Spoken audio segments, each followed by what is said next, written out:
Not a lot of mid-majors making a run, but we do have T.O. Cinderella Cal. In the words of my man Rick Neuheisel, Cinderella wears Armani this season. John Calipari's in the Sweet 16.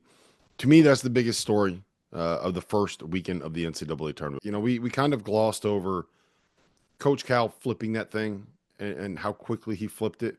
Um, we've been harsh on him on this network. I think one of us has been the harshest, but like it was an easy punching bag, right? It was Hank. the low hanging fruit, easy jokes to make.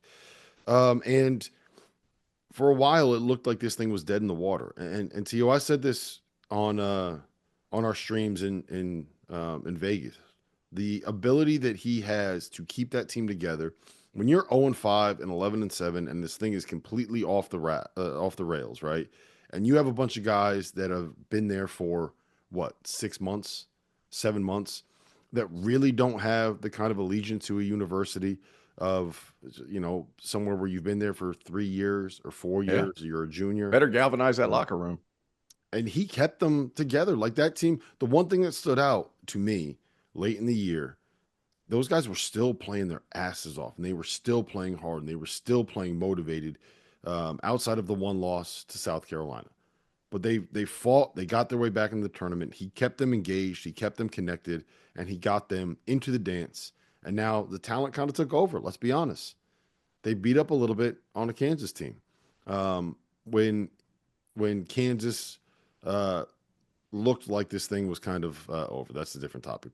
And then they go out and they out physical and they out athletic and they outsized and they beat St. John's at St. John's game. And I think you have to give Cal a ton of credit for getting his team to the Sweet 16 and keeping them together despite the fact that they started so terribly. In an NCAA tournament where the balls are inflated to where they can bounce to the moon. To the moon. How they haven't fixed this is beyond me. Guys, those balls were hard as rocks whenever I played in the NCAA tournament, and they still just fill them to the brink. You're not going to hit that many jump shots. But what does Arkansas have in the front court? Length, size, athleticism out of this world. They have the capability of beating you inside the three-point line every night. And I'm not discrediting anything that they did, but they ran into a St. John's team who hasn't been able to throw it in the ocean all year. Mm-hmm. So if you aren't able to space them out, it can make it really hard. Here's the deal with St. John's too, and I think I already said this, but at the same time, like it kind of was a perfect matchup. Because of, St. John's, how they play defense, they getting up on you.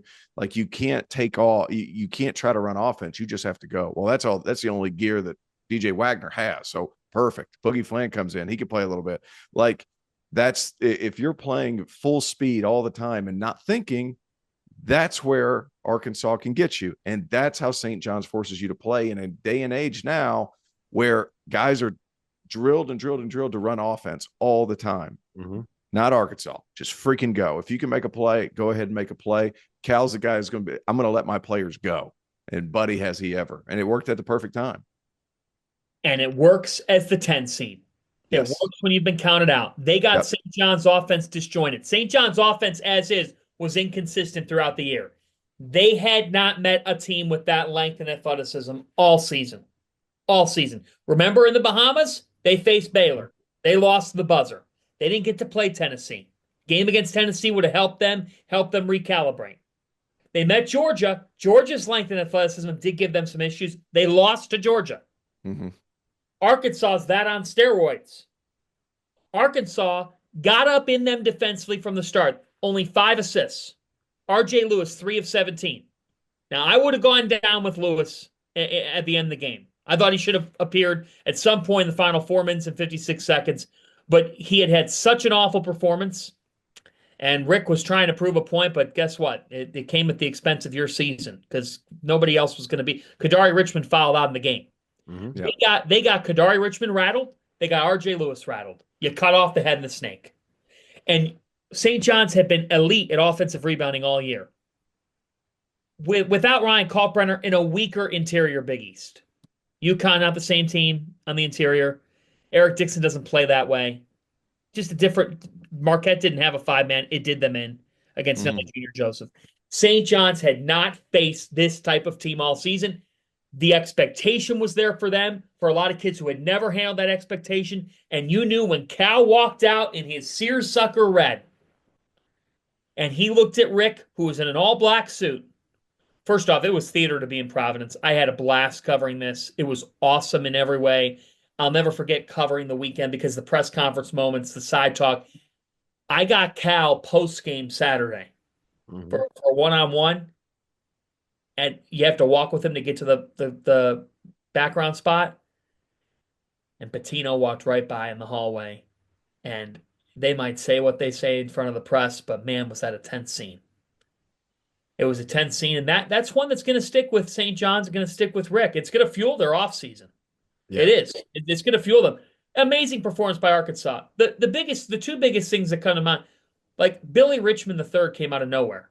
He hasn't played that well the whole season. 16-9 in the game. You're right, T.O. They just let him go. And two, Nellie Davis, John L. Davis, it's not just the scoring. It's his presence. He gets that team comfortable. And when I said to Billy Richmond, who led the meetings? Because they said they had 5 to 7 players-only meetings over a span of 3 weeks. And Billy Richmond said John L. Davis called the meetings and said, what the F is wrong with you guys? Wake the F up.